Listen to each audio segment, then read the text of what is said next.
অরা, অরা increase, অরা plus plus, এগুলো অনেক term আমরা আজকের দিনে শুনতে পাই। কিন্তু অরা অ্যাকচুয়ালি কি? আদৌ কি অরা বলে কিছু এক্সিস্ট করে? আজকের ভিডিওতে আমরা জানবো। ভালোবাসা, রাগ, হিংসা এগুলো যেমন দেখা যায় না, শুধুমাত্র অনুভব করা যায়, তেমনি অরাও শুধুমাত্র অনুভব করা যায়। এই সমস্ত ইমোশন, রাগ, কান্না, ভালোবাসা, এগুলো আমাদের শরীরে কিছু এনার্জি প্রডিউস করে। এই এনার্জি যখন বাইরে প্রজেকশন হয়, ওটাকেই আমরা অরা বলি, যেটা শুধুমাত্র মানুষ অনুভব করতে পারে। অনেক সময় আপনি অনুভব করবেন কিছু মানুষ আপনার সামনে এসে শুধুমাত্র দাঁড়িয়ে থাকলে বা কিছু না বললেও আপনার কেমনই আনকমফোর্টেবল ফিল হয়। আবার অনেক মানুষের কিছু অল্প কথাতেও আপনার তাকে খুব কাছের মনে হয়। এগুলো সবই এনার্জির খেলা। আপনি যেমন ইমোশন ক্যারি করবেন তেমনই এনার্জি আপনার বডি প্রডিউস করবে এবং সেটি বাইরে প্রজেকশন হবে এবং অন্যান্য মানুষ সেটি বুঝতে পারে। মানুষের ব্রেন এবং নার্ভাস সিস্টেম এই অরা বা এনার্জিকে ফিল করতে পারে। এটাকে সায়েন্টিফিক ভাষায় আমরা মাইক্রো সিগন্যাল ক্যাচিং বলি। এবার আপনার ইমোশন যদি হাই স্টেটে থাকে, লাভ, কনফিডেন্স এই রকম, তাহলে আপনার অরাও হাই হবে। আর যদি আপনার ইমোশন দুঃখ, রাগ, হিংসা এই রকম থাকে, তাহলে আপনার অরাও লো হবে এবং সেটি অন্য মানুষ সেন্স করতে পারে। এই অরা বা মানুষের ইমোশনাল এনার্জি নিয়ে মডার্ন রিসার্চগুলির মধ্যে ডেভিড আর হকিংসের সবথেকে অ্যাকুরেট রিসার্চ রয়েছে ম্যাপ অফ কনসিয়াসনেসের। এখন হয়তো স্ক্রিনে দেখতে পারবেন ডেভিড হকিংসের এই ম্যাপ অফ কনসিয়াসনেস। আপনি দেখতে পাবেন সবথেকে নিচে রয়েছে সেম, গিল্ট, তারপরে অ্যাংরি, গ্রিফ, ফিয়ার, এগুলো কতটা লো এনার্জি ক্যারি করছে সেটি আপনি পাশেই দেখতে পাবেন। এবং যত উপরে যাবেন তত হাই এনার্জি বা হাই ইমোশন আপনি দেখতে পাবেন। এটাকে আমরা বলছি ম্যাপ অফ কনসিয়াসনেস। এর মধ্যে সবথেকে ওপরে রয়েছে এনলাইটমেন্ট, পিস, আনকন্ডিশনাল লাভ, এগুলো।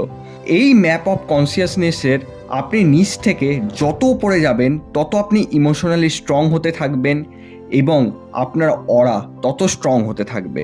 সবথেকে ওপরে রয়েছে এনলাইটমেন্ট, যেটা একমাত্র আজ অবধি গৌতম বুদ্ধ রিচ করতে পেরেছেন। এই হাই ইমোশন এবং লো ইমোশনের একমাত্র বাউন্ডারি হলো কারেজ। আপনার মধ্যে যত বেশি কারেজ থাকবে তত আপনি ম্যাপ অফ কনসিয়াসনেসের উপরে যেতে থাকবেন, অর্থাৎ আপনার এনার্জি স্ট্রং হতে থাকবে।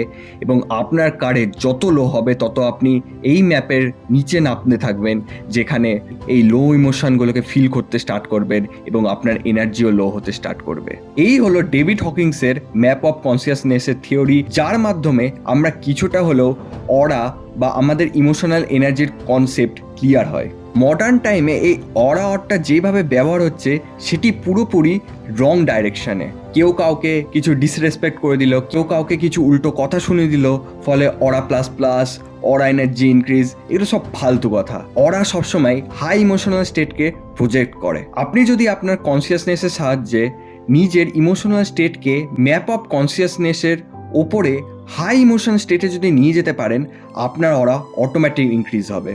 আপনার চোখে একটা আলাদা গ্লো সৃষ্টি হবে। আপনি যে রুমে যাবেন সেখানে আপনাকে দেখেই লোকেরা বলবে এর মধ্যে কিছু একটা রয়েছে।